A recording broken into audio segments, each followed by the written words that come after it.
bon matin dans vos calculs, vous allez venir, vous allez voir que le temple sera complètement vide. Les croyants sont déjà partis. Alléluia. Vous allez rendre visite à un frère que vous connaissez bien, vous allez chez lui, il n'est plus là. Parce que le départ a déjà sonné. Alléluia. Nous sommes en train de vivre les derniers instants de notre séjour sur la terre. Ne l'oubliez jamais, très bien-aimés.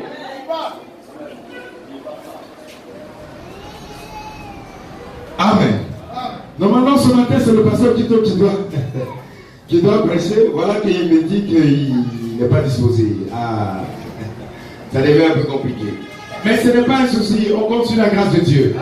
Amen. Amen et amen. Que Dieu nous bénisse. Nous croyons qu'à chaque rassemblement, Dieu manifeste sa présence. Amen. Il a déjà prouvé avec même les apôtres.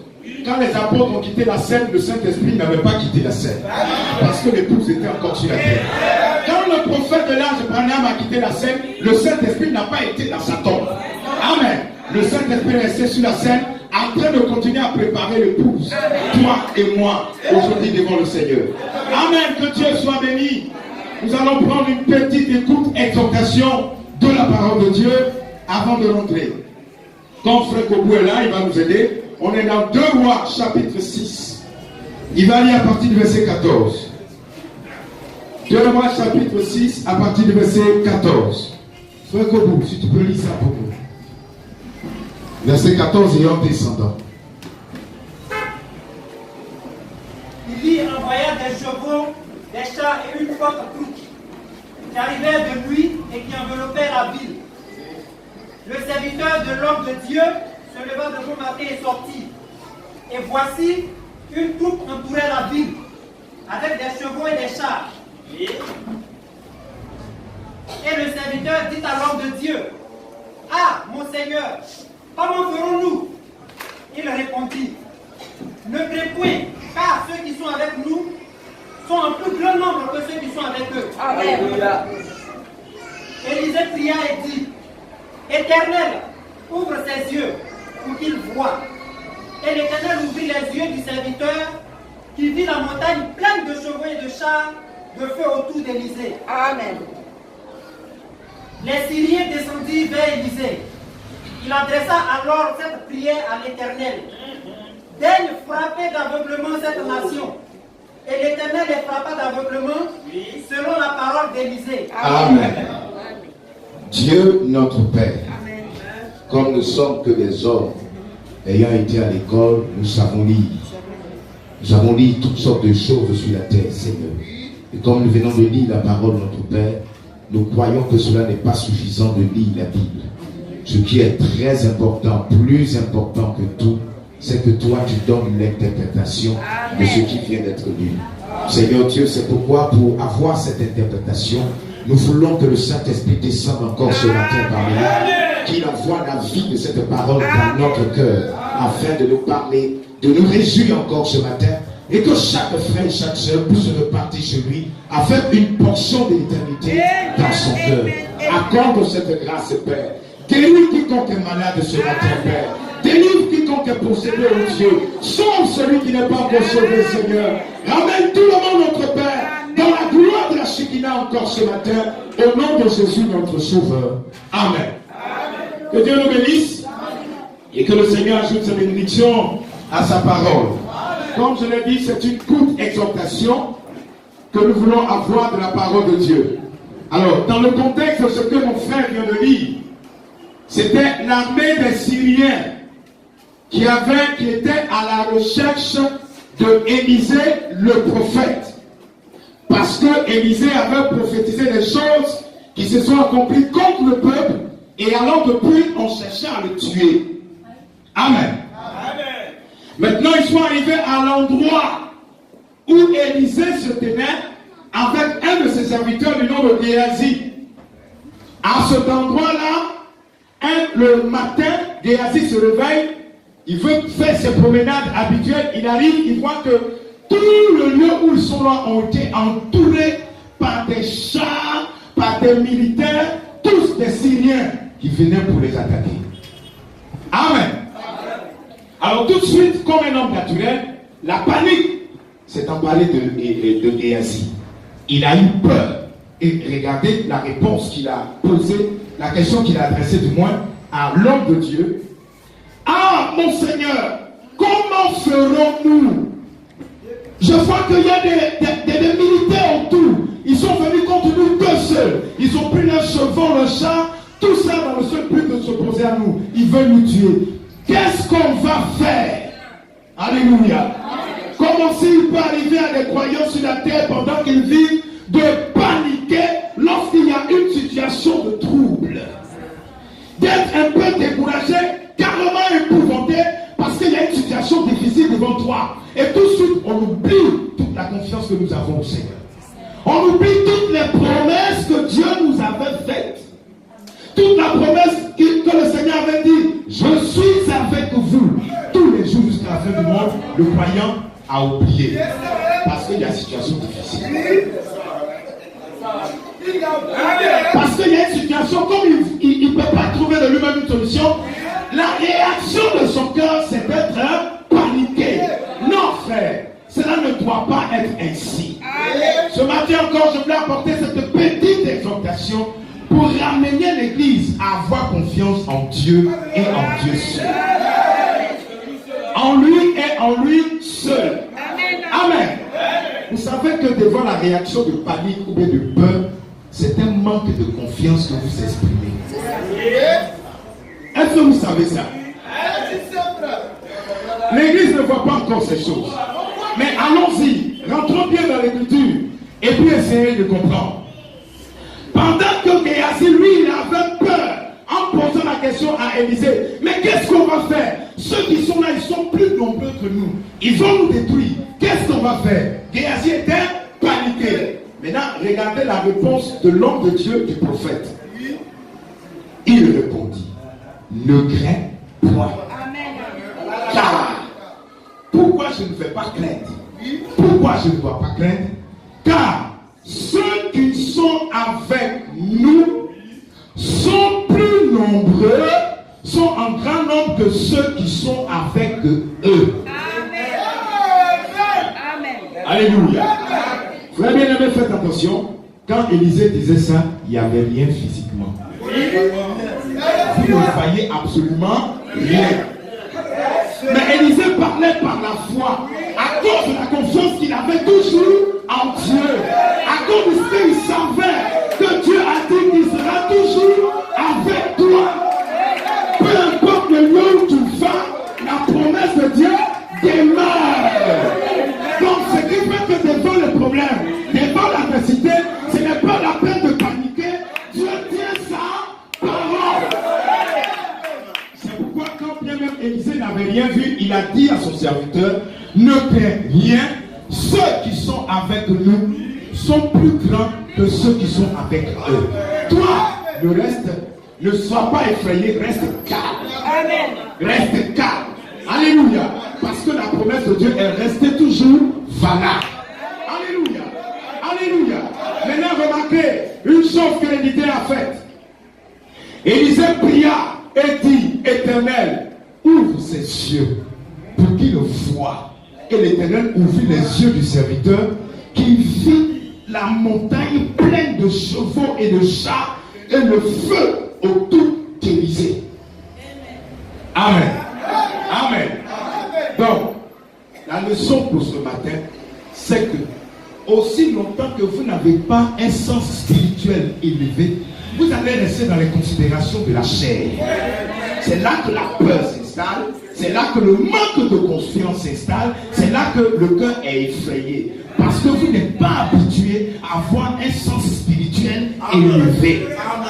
Et ce manque de sens spirituel vient quand le croyant n'est pas donné à la prière. Et les gens pensent que la vie chrétienne, c'est venir à l'église, aller à la maison, manger, venir, revenir. Et la vie chrétienne s'arrête là. Quand bien même on écoute la parole de Dieu, mais on ne va pas à la maison pour exercer ça dans la prière, afin de laisser que la vie de la parole descende en nous. Le chrétien prend tout de façon physique. Voilà pourquoi, quand une situation le dépasse, tout de suite il est effrayé. La réaction de l'homme charnel, c'est de toujours se tourner vers la chair. C'est pourquoi il est effrayé. Comme Géasi, n'ayant pas l'assurance de la protection de Dieu, son cœur était effrayé. Parce qu'il a paniqué. Amen. Donc souvent, quand nous paniquons devant les épreuves, quand nous paniquons devant les situations difficiles, nous remettons en cause notre foi en Christ. Nous voulons démontrer à Dieu ce que tu m'as prêché là, c'est pour le temple. Ça reste dans le mur ici. Les amen que nous disons ici là, c'est pour ici. Sinon, quand nous allons dehors, est-ce que nous sommes capables de dire le même amen qu'on a prononcé ici? On peut prononcer ça devant les peuples. Donc c'est à croire que le christianisme là, nous le vivons que lorsqu'on est au temple. Ou alors on est chrétien que lorsqu'on est à l'église. Mais quand les gens sont à la maison, oh frère bien-aimé, les chrétiens n'ont pas encore compris le sens même de la vie chrétienne. Les apôtres, comme le Seigneur devait par eux gagner l'humanité, les avait dispersés. Chaque apôtre se rendrait dans son coin selon la parole qui était dans son cœur. Amen. Selon la parole qui était dans son cœur, et il vivait cette parole. Amen. C'est pourquoi vous comprenez, quand des gens allaient au temple et qu'ils ont rencontré cet homme paralytique, ils lui ont dit la vérité de leur cœur. Monsieur, je n'ai rien à te donner, mais ce que moi j'ai, je te le donne au nom de Jésus. Lève-toi. C'était la parole qu'il avait dans son cœur qui a fait guérir le monsieur. C'est ça la confiance que eux ils avaient dans leur Dieu. Chaque apôtre qui était persécuté, dispersé dans toute la contrée, allait dans les lieux avec la parole qu'il avait dans son cœur. En d'autres termes, le amen qu'il avait prononcé à l'église là, ça le poursuivait. De façon qu'il rende ça vrai, réel, quand la situation va se présenter. Alléluia. Nous montrons au Seigneur un manque de foi tellement que nous sommes habitués à considérer plus ce que Satan fait que de considérer ce que Dieu fait. Dans l'attitude de beaucoup de croyants, c'est ça. Ah, il y a la maladie. Ah, il y a un accident. Oh, on dit ici, il y a des sorciers. Et puis vous voyez, le croyant a peur. Non. Avoir peur signifie que toi, tu as confiance dans ce que Satan peut faire. Plus que d'avoir confiance en ce que Dieu fait. Aujourd'hui, cette vie de peur et de panique, c'est un avantage de vie qui donne à Satan la force sur les chrétiens. Parce que les chrétiens croient plus en Satan qu'en Dieu. C'est ce que vous devez constater dans votre propre vie vous-même. Quand devant l'adversité, vous élevez la peur, vous élevez le cœur effrayé, mais et la grâce de Dieu? Où est passée la grâce de Dieu? Où est passée la puissance de Dieu? Plutôt que de considérer ce que Satan fait, considérons aussi ce que Dieu fait. Et puis d'ailleurs, la Bible dit, celui qui est en vous est plus grand que celui qui est dans le monde. Bon, le constat qui est fait, c'est que les croyants n'aiment pas cette parole. Ou alors ils l'ignorent. Amen. Les croyants ne considèrent pas que cette parole sortie de la bouche de Dieu soit une vérité. Amen. Ils ne croient pas ça. C'est pourquoi devant chaque situation de crainte, ils sont paniqués, ils ont peur, en laissant libre cours à ce que Satan va continuer de faire dans leur vie. Non, frère bien-aimé, nous avons un Dieu protecteur. Amen. Si tu ne le savais pas, ce matin je t'informe à travers la Bible que tu as un Dieu protecteur. Amen. Un Dieu protecteur. Amen. Un Dieu qui sait te protéger. Quand toi tu dors, lui ne dort pas. Où que tu te trouves, ce Dieu protecteur fait la route avec toi. C'est pourquoi quand quelqu'un quitte ici, il peut voyager, il va à Boaké, Dieu rentre dans le baka avec le Alléluia. Dieu se déplace avec les croyants. Mais le problème, c'est que les croyants ne croient même pas que Dieu est avec eux dans une présence invisible. Ils ne voient pas que Yahweh, le Dieu créateur du ciel et de la terre, il est à côté de lui pendant qu'il marche dans les rues. Les croyants ne croient pas ça. Ils sont là encore avec la foi dénominationnelle qui voit toujours Dieu assis au ciel et puis il marche sur la terre seul. Non, frère bien-aimé, nous avons un Dieu protecteur. Un Dieu protecteur. Alors, plutôt que de considérer ce que Satan fait, reconsidérons la grâce de Dieu pour nous dans ce temps de la fin. Parce que Dieu fait plus que le diable. Amen. Dieu fait plus que Satan. C'est ça que l'Église doit croire. Et ce n'est pas Satan qui a créé le ciel et la terre. Le ciel et la terre ont été créés par Dieu. Et justement, Dieu sait où on vit. Dieu sait ce qu'on fait. Dieu sait quand on dort. Dieu sait quand on se réveille. Pourquoi ne pas faire confiance à ce Dieu? Pourquoi ne pas laisser que ce Dieu-là soit notre protection? Alléluia. Oui, frère bien-aimé, c'est cela la parole de Dieu. C'est ce que le Seigneur avait dit pour nous. Il y a un Dieu qui ne dort pas. Un Dieu qui ne sommeille pas. Quand toi tu dors, le Seigneur veille sur toi. C'est ce passage que j'essaie de retrouver. Je crois que c'est dans Psaume 133, je crois.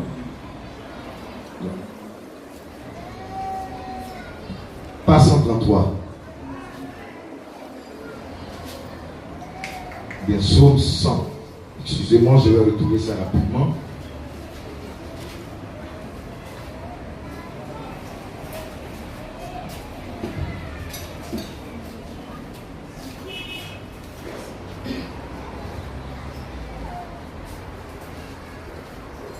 Si je ne retrouve pas, je vais seulement dire la pensée de l'Écriture que je cherche. La Bible dit, il ne sommeille ni ne dort, celui qui garde Israël. Amen. Il ne sommeille ni ne dort, celui qui garde Israël. Or, Israël, c'est toi qui crois la parole de Dieu en ce temps de la fin. Tu as trouvé le passage, frère? Voilà, Psaume 121. Psaume 121, au verset 4. Voilà. On peut même lire tout le psaume, vous allez voir combien de fois David avait confiance en lui. Je lève les yeux vers la montagne. D'où me viendra le secours? Alléluia. Le secours me vient de l'Éternel qui a fait les cieux et la terre. Il ne permettra point que ton pied chancelle. Celui qui te garde ne sommeillera point. Amen. Voici, il ne sommeille ni ne dort, celui qui garde Israël. L'Éternel est celui qui te garde. L'Éternel est ton ombre à ta droite. Pendant le jour, le soleil ne te frappera point, ni la lune pendant la nuit. L'Éternel te gardera de tout mal. Il gardera ton âme. L'Éternel gardera ton départ et ton arrivée dès maintenant et à. Dès maintenant et à. On doit dire ça ensemble. Dès maintenant et à. Dès maintenant et à. Ça, c'est ce que tu dois croire.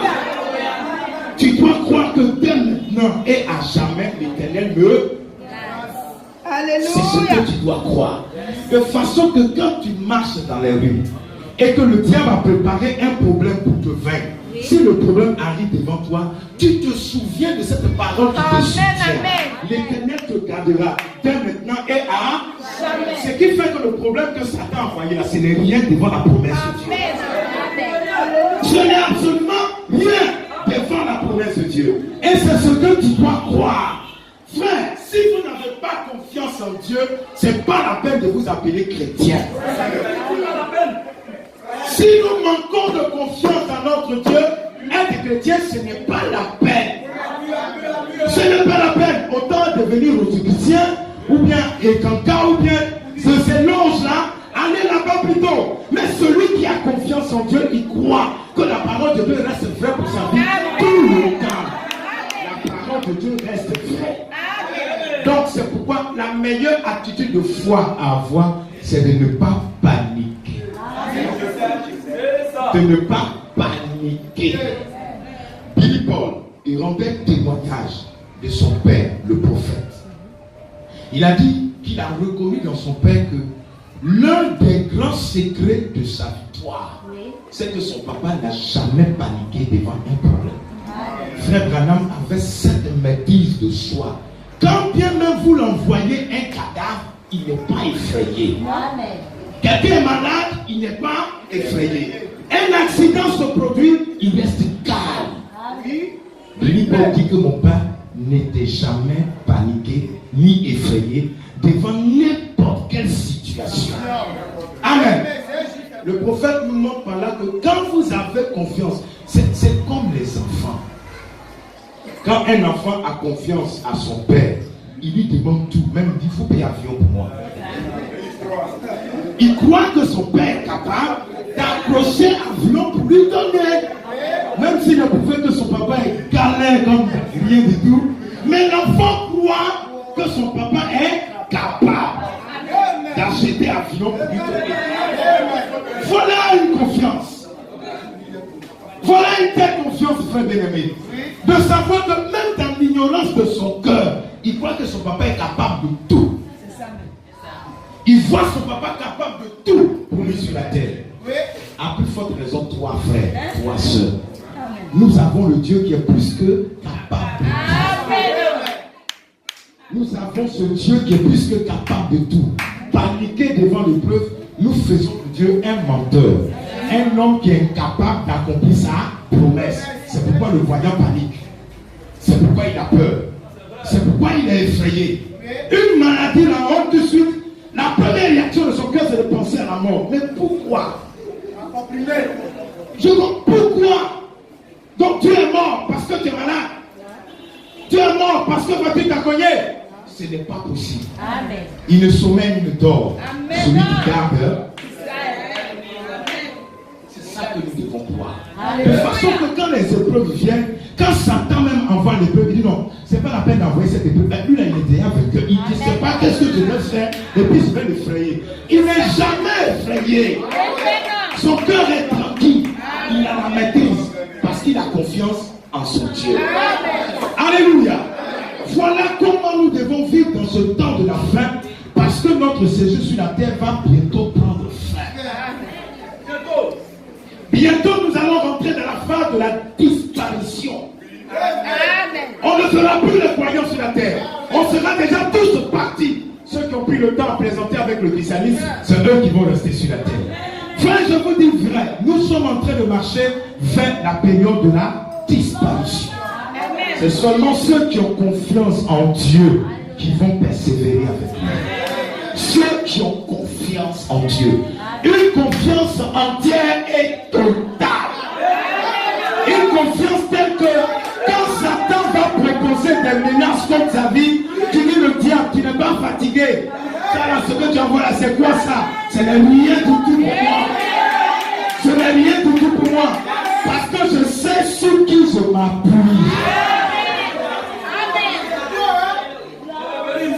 Un peu comme cette situation, quand vous voyez des militaires aller quelque part en train de violenter une maison, prendre, arracher, partir, ils ont confiance que celui qui les a envoyés là, vous, ce que vous allez faire là-bas, ça ne va rien le faire. Parce qu'ils sont plus grands. Ils ont reçu leur ordre d'un plus grand. Donc ils n'ont pas peur d'exécuter ça. Donc on peut te prendre, te frapper, te faire tout, casser ta maison, tout. Tu ne peux rien faire. Celui qui les a envoyés est plus grand. Voilà une confiance. C'est ça la confiance. Si vous n'avez pas confiance, vous ne pouvez pas adorer. Sans confiance, il n'y a pas d'adoration. Si quelqu'un s'assoit à l'église, venant seulement écouter la parole, mais il n'a pas confiance dans ce Dieu qu'on prêche, sa présence ici est inutile. Inutile. Tant que tu n'as pas confiance en Dieu, même lui obéit, c'est un problème. Tu ne peux pas obéir parce que tu n'as pas confiance. L'obéissance est basée sur la confiance. C'est ça qu'on appelle la foi. Amen. Quelque part, je pense que c'est dans 1 Jean, la Bible dit l'amour parfait bannit la. L'amour parfait bannit la. Donc normalement, si j'ai la véritable foi dans mon cœur, la crainte ne doit pas être en moi. Amen. Parce que l'amour parfait bannit, chasse la crainte, la peur. Quand tu aimes, tu ne cries pas. Tu avances avec confiance. Parce que ton Dieu a dit qu'il sera avec toi. Comme Géasi, étant tellement habitué aux choses de la terre, il ne voyait même pas que des anges étaient avec eux. C'est pourquoi il a commencé à paniquer. On va mourir. On va mourir. Les gens là, ils sont venus, ils sont beaucoup. Ils vont nous tuer. Il a commencé à avoir peur. Mais l'autre qui était à côté, comme il connaissait sa confiance en Dieu, il a dit, ne crains pas. Amen. Reste tranquille. Ceux qui sont avec nous, ils sont plus grands. Voyez, frère bien-aimé, il y a une attitude de cœur que nous avons souvent devant l'adversité qui montre bien que soit on n'est pas suffisamment chrétien ou alors nous sommes un peu hypocrites. Souvent il y a cette attitude de cœur que les croyants ont qui montre par là, est-ce qu'ils adorent vraiment Dieu? Ou bien vous avez pensé que le christianisme là, c'est pour venir à l'église et puis dire amen et puis on s'en va à la maison. Non, le christianisme, c'est la vie de tous les jours. Tout ce que tu vis au travail, à la maison, à l'école, où on te trouve là, le christianisme doit être dedans. Auquel cas, ton amen que tu dis ce matin ici là, ça doit te suivre partout. Ça doit te suivre partout. De façon que tu te rappelles que devant les problèmes, tu as toujours confiance en Dieu. Tu crois toujours dans ton Dieu. Tu ne crains rien parce qu'il est avec toi. Alléluia. Est-ce que l'église a bien compris ces choses? On ne peut pas bien adorer si on n'a pas confiance dans l'objet de notre adoration. Posez-vous la question. Qu'est-ce qui peut faire que les féticheurs, ils continuent toujours dans leur fétiche des années et des années? Ils continuent dans leur sacrifice là, chaque fois, chaque mois et chaque année, ils persévèrent dedans. Parce qu'ils ont confiance en leur fétiche. Amen. Ils ont confiance en leur fétiche. Quand ils font des sacrifices, ils voient que ça marche. La confiance grandit. Or, vous voyez que cette confiance, c'est une confiance en un démon. Maintenant, le chrétien, il est incapable de faire confiance en Dieu. Vous voyez comment souvent nous-mêmes nous faisons que Satan se moque de nous. Satan rit de nous. Ceux qui sont supposés être avec le Dieu Tout-Puissant manquent de confiance. Ils manquent de confiance. Allez même comprendre pourquoi un chrétien peut aller encore consulter un marabout. Un chrétien, un fils de Dieu, tellement il est surmonté par des problèmes, il s'en va voir un marabout, un féticheur à côté. Oh frère, quelle abomination! Quelle abomination! Un tel cœur, il ne doit même plus s'asseoir dans une église. Il vaut mieux qu'il reste un féticheur lui-même, ou bien même un musulman, c'est mieux. Mais il ne peut pas dire qu'il est un chrétien. Parce que aller consulter un fétiche, c'est la preuve que tu manques totalement de confiance. Et tu fais en même temps de Dieu un Dieu incapable. Dieu ne peut rien faire pour moi. Donc, je vais me chercher moi-même. Hein? Comme Dieu ne peut rien faire pour moi, moi-même je vais me chercher. Souvent, c'est cette attitude-là que les croyants ont.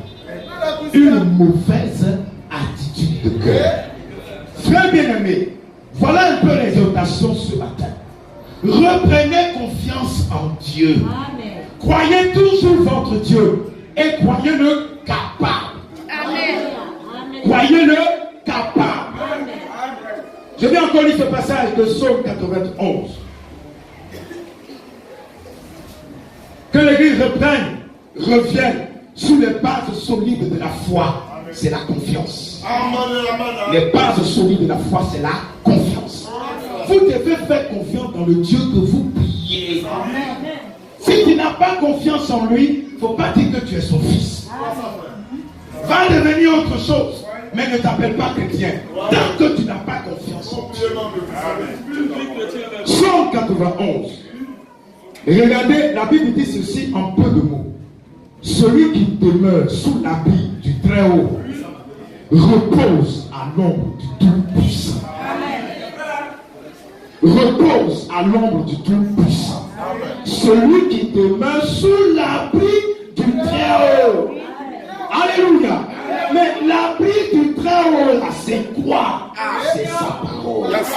Celui qui demeure dans sa parole repose à son nom. Lui là, une telle personne, Dieu se sent obligé de le défendre. Dieu se sent obligé de le protéger. Alléluia. Géasi n'avait pas assez de sens spirituel pour comprendre que là où les croyants sont rassemblés, la Bible dit, là où 2 ou 3 sont assemblés en mon nom, je suis au milieu d'eux. Donc ça veut dire que Dieu prend soin de ce qui lui appartient. Alléluia. Donc Géasi ne savait pas ça. Il a fallu que Élisée prie pour que Dieu lui ouvre l'esprit, lui ouvre les yeux pour voir comme lui. Pour voir l'accomplissement de la promesse de protection de Dieu. Voilà, frère bien-aimé.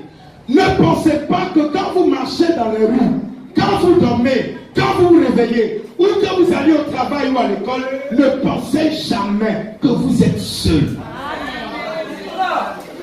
Ne pensez jamais que vous êtes tout seul. D'ailleurs, ceux qui pratiquent le fétichisme ou bien la sorcellerie, en s'élevant dans une dimension, ils vont tout de suite remarquer que toi, tu es un être double. C'est ça. Tu es un être double. Ils voient quelqu'un à côté de toi qui est plus grand. Amen. Amen. Ils voient toujours quelqu'un qui est à côté de toi qui est plus grand. Au point même de te demander, mais où est ton ami avec qui tu marches là? Parce qu'ils sont habitués à te voir deux. Est-ce que c'est la parole, mais ce n'est pas la parole? La Bible dit, Daniel, on l'avait jeté dans la fosse au... Quand on l'avait jeté, ceux qui l'ont jeté, on regardé dans la fosse, ils ont vu combien de personnes? 2 personnes. Ils ont vu une autre personne s'ajouter à la présence de Daniel. Amen. Le Dieu qu'il croyait dans son cœur là, il s'est rendu cher devant les gens. Amen. Il s'est rendu manifeste devant les gens. Alors qu'on avait jeté une seule personne, mais quand on regarde autour, on le voit. L'Éternel ne sommeille ni ne dort. Amen. Celui qui garde Israël. Amen. Chacun doit faire de cette parole sa portion. Amen. Quelque chose dans laquelle il croit de tout son cœur. Il croit ça de tout son cœur. Amen. Quand on l'amène au village, on n'a qu'à l'envoyer même ce coquin bas. Son cœur est tranquille. Amen. Parce qu'il sait qu'il ne sommeille ni ne dort celui qui le protège. Amen. Alléluia. Dieu, il va partout où ses enfants sont. Amen. Voilà ce que aussi tu dois accepter. Amen. Dieu va partout où ses enfants sont. Amen. Regardez, ce temple-là, ce mur-là, on l'appelle temple de Dieu. Oui. Vous pensez que c'est à cause des maçons qui l'ont construit? Il n'est pas appelé temple de Dieu à cause des ampoules ni la peinture. C'est pas ça qui rend cette maison un temple. Ce qui fait de la maison un temple, c'est ta présence. Amen. Parce que tu viens ici avec Yahweh Dieu. Donc ça fait de ce temple, de cette maison, un temple de prière. Ta présence. Alléluia. C'est ta présence qui fait de ce lieu un temple. Parce que normalement, quand tu es croyant, tu te places toujours avec le Seigneur. Ça, c'est ce que vous devez croire. Et ne plus paniquer lorsque vous avez des épreuves devant vous. Le croyant doit comprendre dans son cœur que aussi longtemps que nous vivons sur la terre, Frère Branham nous a déjà révélé que la terre est une terre d'épreuve. La terre sur laquelle tu te tiens ce matin est une terre d'épreuve. Normalement, un bon croyant, c'est quelqu'un qui a toujours des épreuves. Parce que Dieu, quand sur la terre, sur l'humanité entière, il y avait d'autres galaxies. Dieu pouvait décider qu'on vive sur la planète Saturne ou bien Mars ou bien je ne sais pas quoi. Dieu aurait voulu même qu'on vive dans le soleil. C'est une planète. Mais de toutes les planètes réunies, Dieu a choisi que les hommes vivront sur la terre. Et Dieu a appelé cette terre une terre d'épreuve. Amen. Vous comprenez? C'est pourquoi le langage du message n'a rien à voir avec le langage des dénominations. Nous croyons que le malheur atteint souvent le juste, mais l'Éternel l'en délivre. Ça, c'est ce que nous croyons. Nous ne croyons pas qu'on doit dire arrêtez de souffrir. Ce n'est pas la parole de Dieu. Parce que la terre même est une terre d'épreuve. La terre est une terre d'épreuve. Ceux qui ne croyaient pas ça, ce matin, pardonnez, comprenez ça très bien. La terre sur laquelle on vit là, matin, midi, soir, c'est une terre d'épreuve. Personne ne peut être couronné sans avoir vaincu quelque chose. Et nous devons vaincre. Nous devons vaincre, frère. Et pour vaincre, c'est de demeurer sous l'habit du Très-Haut. De demeurer dans sa parole. Lui nous donnera la victoire. Amen. Dieu nous donnera la victoire aussi longtemps qu'on demeure dans sa parole. Amen. La parole de Dieu, c'est comme une sorte de frontière. Le croyant, quand il vit et qu'il va au-delà de la frontière de la parole de Dieu, oui, Dieu ne se sent plus responsable de lui. Amen. C'est comme un pays envoie quelqu'un le représenter dans un autre pays. Ceux-là, on les appelle ambassadeurs. Donc, si le Mali envoie un ambassadeur en Côte d'Ivoire, il doit rester en Côte d'Ivoire. Tout ce qu'il doit faire là, il doit tourner dans Côte d'Ivoire là seulement. Parce qu'il est représentant de son pays ici. Il ne peut pas dire, comme on m'a envoyé pour être représentant du Mali en Côte d'Ivoire, je vais aller faire cette représentation là au Sénégal. Ça ne marchera jamais. Amen. De cette même façon, Dieu permet aux croyants d'évoluer dans sa grâce dans les limites de la parole de Dieu. Celui qui sort de la parole de Dieu, qui sort de la clôture pour aller ailleurs, Dieu ne se sent plus responsable. Dieu ne se sent plus. C'est pourquoi la Bible dit celui qui demeure à l'abri du Très-Haut. L'abri du Très-Haut, c'est sa parole. Aussi longtemps que nous demeurons dans sa parole, Dieu a toute obligation envers nous. Parce qu'on respecte sa parole. Alléluia. Donc, frère bien-aimé, ce matin, c'était l'exhortation que je voulais apporter à l'église. Apprenons à faire confiance à notre Dieu. Gardons la confiance en Dieu. Que ce soit matin, midi ou bien le soir, on doit avoir toujours confiance en Dieu.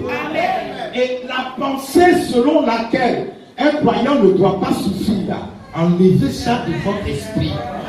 La terre est une terre d'épreuve. La terre est une terre de souffrance. Mais dans cette souffrance, Dieu nous a fait une promesse. Si le malheur t'atteint, le Seigneur t'en délivre toujours. Que Dieu vous bénisse.